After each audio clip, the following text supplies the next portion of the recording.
Hey guys, today we're going to be taking a look at Brad Turner and Razorback from M.A.S.K. So Razorback is a Series 3 vehicle, Series 2 of the cartoon, which means it's the racing series.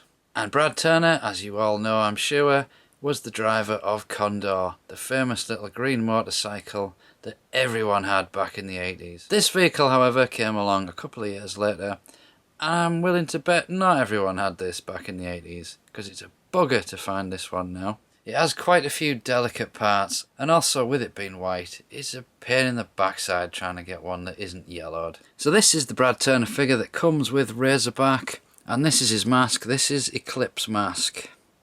And if we just gently pull that off, these masks do have a tendency to dry out and crack.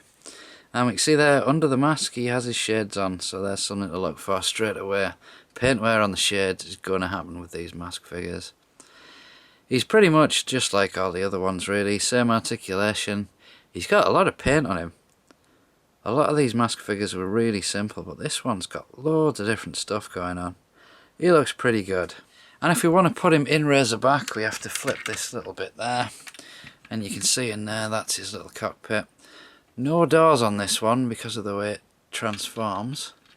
And you've got to sort of squeeze him in, try not to wreck his paint job, and he fits in there quite nicely. And once he's in, close that up and he's not going anywhere. Even though this does have solid doors, it's nice to see that we've still got clear windows on this one, unlike some of the vehicles where it was just black. And this car is really, really nice looking. It's got huge tyres on it, nice shiny wheels. We don't have the Goodyear on these, I don't think. No, these are Pro Turbo. It does tell you what the tyre pressure should be on them though. We've got loads of, these are printed on, there's no stickers on this, everything is printed. It's actually really nicely done for the time. Front wheel, it's got one of them annoying ones where the axle's too big and you've got to constantly put it in the right place.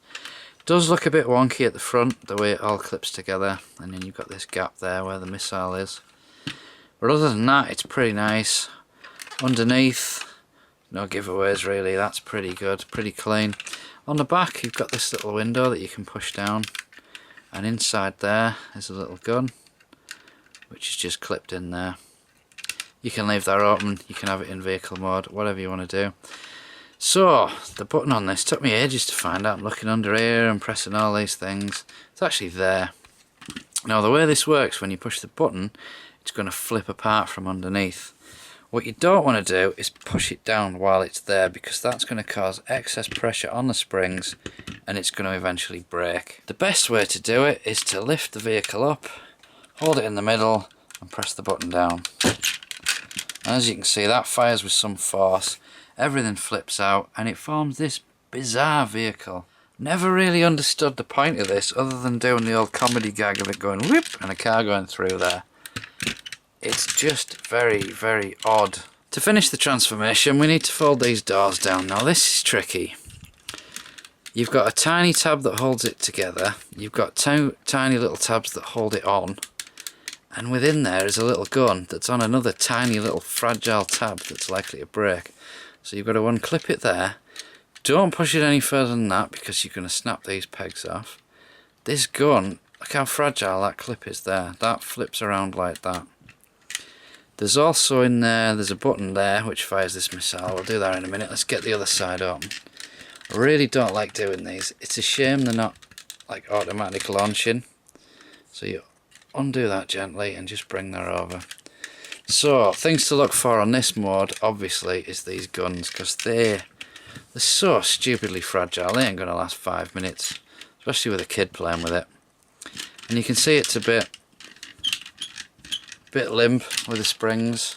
That's kind of to be expected due to the age of it. Now we've got a little missile launcher there, so that button there will fire this missile out the front, and it's got quite a good launch. And this is the missile, and again this is an important missile because without it half of the front of the car's missing. So let's transform it back. We're just going to close this very gently, and again on the other side. Once you've got that far, the next step, actually we'll put this missile back in. That just plugs in the front and clicks in. Doesn't actually go all the way in, which is annoying because it leaves a gap. That's as far as it wants to go.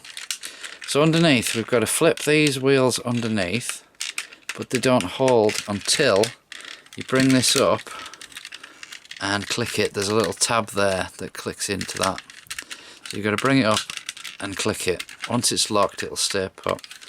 And again, on this side, that's spring loaded still, so you've got to bring that up, and there's your little tab there, and that's got to click. Once it's clicked, it'll stay put, and then we just shut this little door. So how does this rate with the rest of the M.A.S.K vehicles? In car mode, this is great. It's easily up there with the likes of Manta and Thunderhawk, Firefly. With it having clear windows, rubber tyres, nice bit of chrome on it, it really holds its own. In attack mode, it's just downright bizarre, and it kinda lets the set down. If you leave it in car mode, it looks absolutely superb with the other vehicles. And that's the problem with M.A.S.K. Very rarely do you get a good attack mode and a good vehicle mode. Usually it's one or the other.